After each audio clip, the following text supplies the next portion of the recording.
When I'm working on designing or laying out a document, I don't want to be bothered by mind-numbing tasks. For example, can you imagine working on a 200-page document like this, and then your client or art director says something like, "Hey, can you make all of these graphics over here have a different colored background and change the stroke around them?" Oh man, this kind of thing would make me scream if I didn't have the Find Change feature to do it for me. But I do, and it lives just where you'd expect, the Find Change dialog box. I'm going to open the Find Change dialog box by going to the Edit menu and choosing Find Change, or you could press Command F or Control F on Windows. Right now it's set to the Text tab.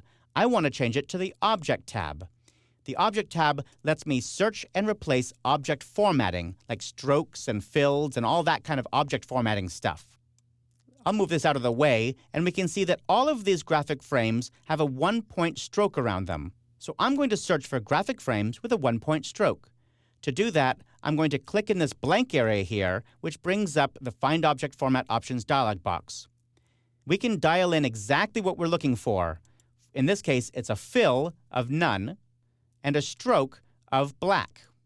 Now, I could dial this in even more precisely by saying only find objects that have a stroke of 1 point black if I wanted to, but in this case, I'm going to leave it blank so it's more flexible. In other words, it'll find any frame that has a stroke of black, not just 1 point strokes. I'll click OK, and you can see that it fills it in here. Now what do I want to change it to?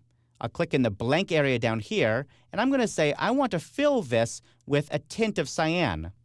I'll come in here and say, let's get a 15% tint of cyan, and I'll put a stroke around this as well. There currently is a stroke, but why don't we change it to something different, like blue, and let's make it a little bit crazy here so you can see it well. 5-point dotted lines. There we go. It's going to put a 5-point blue dotted line around the frames. Maybe that's what my client wants. I don't know. Now let's try it out. I'll click OK, and you can see it fills in all that information here. There's one more thing I want to change here, and that's the scope of what it's looking for. I can tell it to search just in this document or all open documents. I just want this document. And I can tell it what kind of frames to look for. I don't want it to search for all my frames. In this case, I want to just search for graphic frames. I'm ready to go. Let's try it out. I'll click Change All, and it goes through and it finds 11 objects in this chapter. Now, honestly, this could have been 1,100 objects, and it would have gone just as fast. I'll click OK, and we can see the changes made. Cyan background, crazy dotted lines around. I'll press Command F or Control F on Windows to close the Find Change dialog box again. That same keyboard shortcut opens it and closes it. And then I'm going to go through my document to make sure they're all changed by pressing Option Page Down or Alt Page Down on Windows.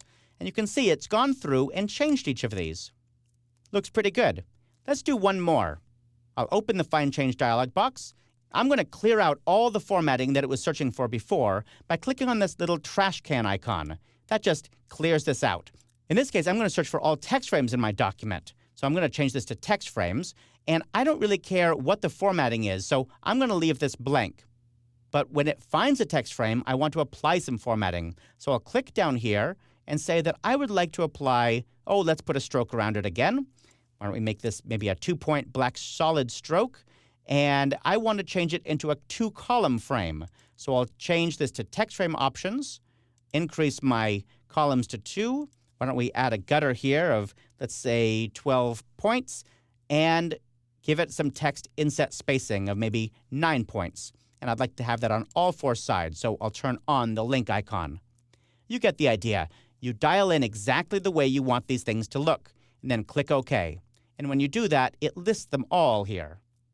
Now, as soon as I click Change All, it goes through the entire document, finds all my text frames, and turns them into 2-column frames, and puts the stroke around them. I'll close that dialog box, hit W to go into preview mode, and we can see they all have strokes just the way we wanted them to look. I'm not saying that it looks good or that you should do this. I'm just saying that's what my art director asked for. I happen to know a bunch of the people on the InDesign engineering team, and they all say the same thing. Their aim is to make mind-numbing, painful tasks easy and automated so that you can focus on what you do best, making great-looking pages. Now, this Find Change feature is a great example of how they're really succeeding.